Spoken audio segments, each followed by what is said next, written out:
మీ ఎలాంటి వ్యాపార ప్రకటనలకైనా వెంటనే మా ఛానల్ సంప్రదించండి. ప్రస్తుతం మనతో పాటు ప్రముఖ ఆధ్యాత్మికవేత్త, జ్యోతిష్య పండితులు బ్రహ్మశ్రీ సుభాష్ శర్మ గారు మనతో ఉన్నారు. గురువుగారితో మాట్లాడేద్దాం. నమస్కారం గురుగారు. శ్రీమాత్రేనమండి. గురుగారు, శ్రీ పరాభవ నామ సంవత్సరం మరి ఉగాది రాశి ఫలితాలు చర్చించుకుందాం. దీనిలో భాగంగా సింహరాశి వాళ్ళకి ఈ కొత్త సంవత్సరం ఏ విధంగా ఉంటుంది, వీళ్ళు ఎటువంటి జాగ్రత్తలు తీసుకుంటే బాగుంటుంది అంటారు? తప్పకుండా తెలియజేస్తాను. ముందుగా వీక్షిస్తున్న ప్రేక్షకులందరికీ శ్రీమాత్రే నమః, శ్రీ గురుభ్యో నమః. యాదేవి సర్వభూతేషు మాతృరూపేణ సంస్థిత. నమస్తస్సై నమస్తస్సై నమస్తస్సై నమో నమః.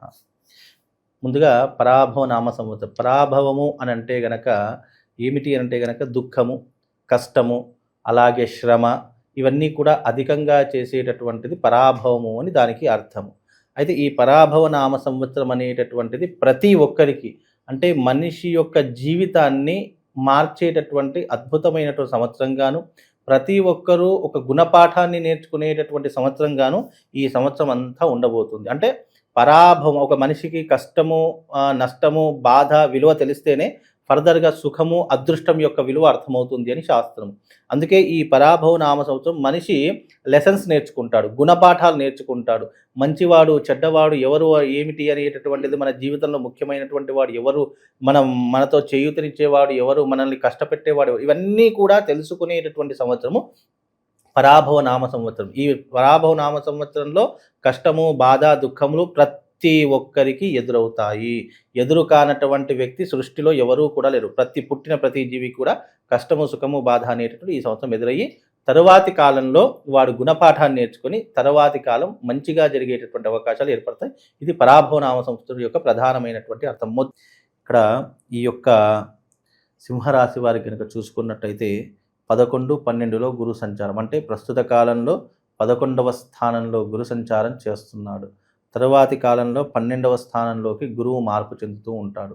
అలాగే వీళ్ళకు ప్రస్తుతానికి అష్టమ శని అనేటటువంటిది నడుస్తుంది. ఎప్పటి వరకు అని అంటే కనుక అష్టమ శని 2027 వరకు నడుస్తూ ఉంది. అదే రకంగా ప్రస్తుతానికి వీళ్ళకు 11వ స్థానంలో గురువు ఉన్నాడు. 12వ స్థానంలోకి గురువు మార్పు చెందితే అష్టమ శని ప్రభావము, అలాగే 12వ స్థానం వ్యయ స్థానంలో గురు సంచరిస్తున్నాడు కాబట్టి కాస్త గడ్డు కాలము అని చెప్పుకోవచ్చు. అలాగే వీళ్ళకు ఆదాయం వచ్చేసి 5% ఉంది, అలాగే వ్యయము వచ్చేసి 5, అంటే రెండు కూడా సమపాలల్లో ఉన్నాయి. అలాగే రాజపూజ్యము 7, అవమానం కూడా 7, అన్నీ సమపాలల్లో ఉన్నాయి. దీంట్లో ఒకటి ఎక్కువ ఒకటి తక్కువ అనుకోవడానికి కూడా ఏం లేదు.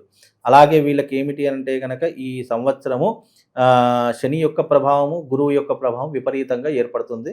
వీళ్ళకు గురువు యొక్క ప్రభావం అనేటటువంటిది జూన్ 2వ తారీఖు నుంచి వీళ్ళ మీద ప్రభావం చూపిస్తుంది. ప్రస్తుత కాలం రాబోయే ఈ 3 నెలలు, అంటే మార్చ్, ఏప్రిల్, మే, జూన్ వరకు, అండ్ మే లాస్ట్, మే 30వ తారీఖు వరకు అన్ని పనులు, పెండింగ్లో ఉన్న పనులు క్లియర్ చేసుకోవాలి. ఆ తర్వాత వీళ్ళకు 12వ స్థానంలో గురువు సంచారం వల్ల ఎలా ఉంటుంది అని అంటే కనుక కాస్త గడ్డు కాలము అని చెప్పుకోవచ్చు. అలాగే వీళ్లకు ముఖ్యంగా ఇంటి యందు శుభకార్యములు అధికమైనటువంటి ఖర్చు భారాన్ని ఏర్పడుతూ ఉంటాయి. కానీ ఎలాగో అలా శుభకార్యం అయితే చేయక తప్పదు, దాని యొక్క ఖర్చు విభాగం అనేది పెరుగుతూ ఉంటుంది. అలాగే వ్యర్థ సంచారము, అనవసరమైనటువంటి తిరుగు ప్రయాణాలు చేస్తూ ఉంటారు.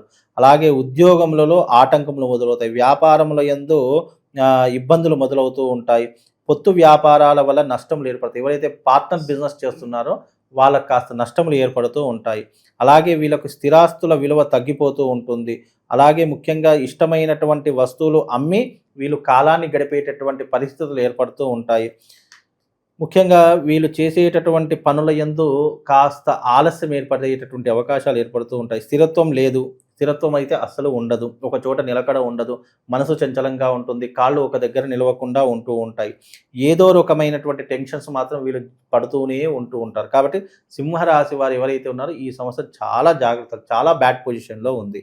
అలాగే వీళ్లకు అనవసరమైనటువంటి తగాదాలు, ఎవరో చేసిన పనికి వీరు బాధపడాల్సినటువంటి పరిస్థితులు ఏర్పడతాయి. అంటే ఎవరో చేసిన తప్పులు వీళ్ళు శిక్ష అనుభవిస్తారు, ఎవరో చేసిన తప్పుల్ని వీళ్ళు బాధ అనుభవించేటటువంటి పరిస్థితులు ఏర్పడుతూ ఉంటాయి. కాబట్టి చాలా జాగ్రత్తగా ఉండాలి.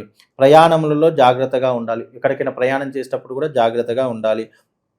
అలాగే అసందర్భ ప్రేలాపాలు అస్సలు చేయరు, అంటే నోరు అవసరమైతే కానీ నోరు విప్పకుండా ఉండాలి. అనవసరమైన విషయాలకు నోరు విప్పారా అక్కడ మీకు అనేక రకములైనటువంటి సమస్యలు మొదలవుతాయి. కనుక ఈ సంవత్సరము సింహరాశి వారు సైలెంట్గా ఉండడమే చాలా మంచిది.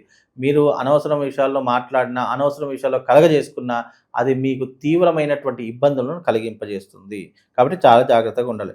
అలాగే క్రయ విక్రయ వ్యాపారాల యందు అమ్మినా కొనుగోలు చేసినా చాలా జాగ్రత్తగా ఉండాలి. అలాగే మీరు మానసిక చింతన, కొంతమంది ఆత్మీయులు విడిపోవుట, పెద్దల మాట వినకపోవుట ఇలాంటివి ఎక్కువగా జరుగుతూ ఉంటాయి. అంటే ఎవరైతే మనకు దగ్గరగా అనుకుంటామో అలాంటి వారి దూరం అయిపోవడము, అలాగే ఎవరైతే నమ్మిన వాళ్ళు ఉంటారో వాళ్ళే మోసం చేసేటటువంటి ఇబ్బందులు ఏర్పడుతూ ఉంటాయి.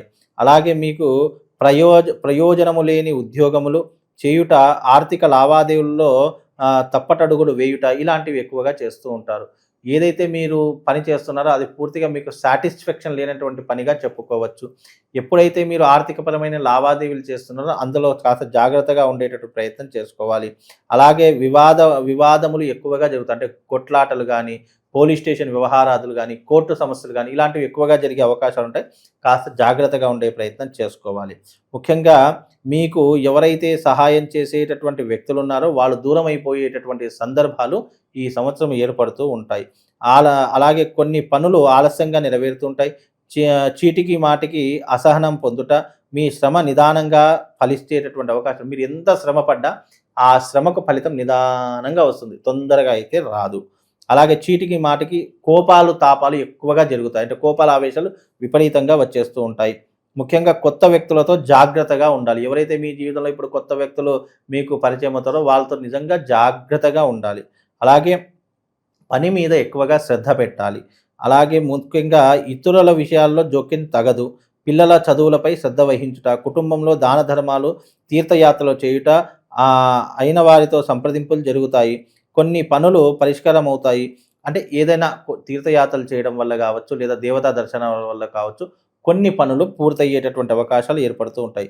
అలాగే వీళ్ళకు విదేశీ ప్రయాణాలు ఏర్పడేటటువంటి అవకాశాలు ఉన్నాయి. ముఖ్యంగా కృషి త్వరలో ఫలిస్తుంది.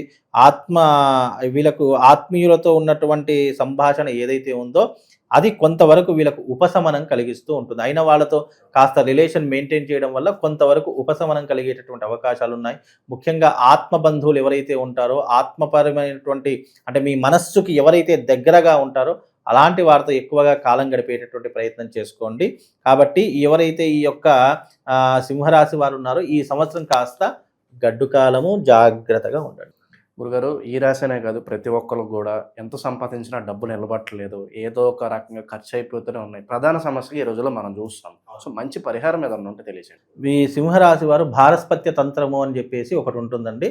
భారస్పత్య తంత్రము అనేటటువంటిది వీళ్ళ జీవితానికి ఉపయోగపడేటటువంటి విధానము. ఈ భారస్పత్య తంత్ర ప్రయోగం అనేటటువంటి చేసుకోవడం వల్ల కొంతవరకు వీళ్ళకు ఉపశమనం కలుగుతుంది. ఆర్థిక పరమైనటువంటివి కావచ్చు, ఆరోగ్యపరమైనటువంటివి కావచ్చు, ఉపశమనం కలిగించేటటువంటి తంత్రయాగము భారస్పత్య తంత్రయాగం. ఈ యాగం చేసుకోవడం వల్ల వీళ్ళకు జీవితంలో కొన్ని ఉపశమనాలు కలుగుతాయండి.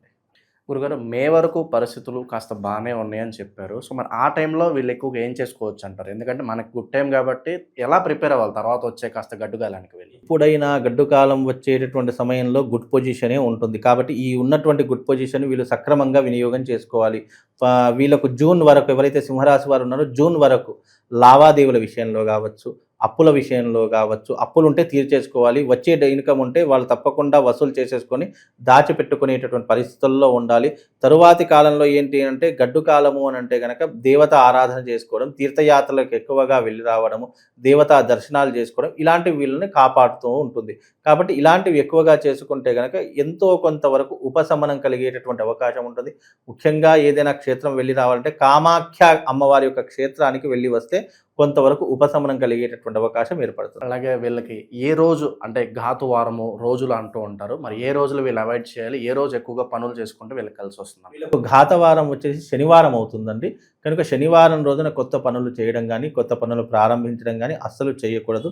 అదృష్ట సంఖ్య వచ్చేసి 1 లేదా 3 లేదా 9 ఈ 3 కూడా వీళ్ళకు అదృష్ట సంఖ్యలుగా గుర్తించడం జరిగింది. కాబట్టి ఈ 3 నంబర్లు లక్కీ నంబర్స్ అనుకోవచ్చు, అదృష్ట సంఖ్యలు అనుకోవచ్చు, లేదా 1వ తారీఖు కానీ, 3వ తారీఖు కానీ, 9వ తారీఖు కానీ ఈ నెలలో ఈ రోజులలో మీరు మంచి పనులు ప్రారంభం చేసినా మీకు శుభము మరియు అదృష్టము రెండూ కూడా కలుగుతాయండి. చాలా మంచి విశ్లేషణ అందించారు. ధన్యవాదాలు గురుగారు. శ్రీమాత్రే నమః.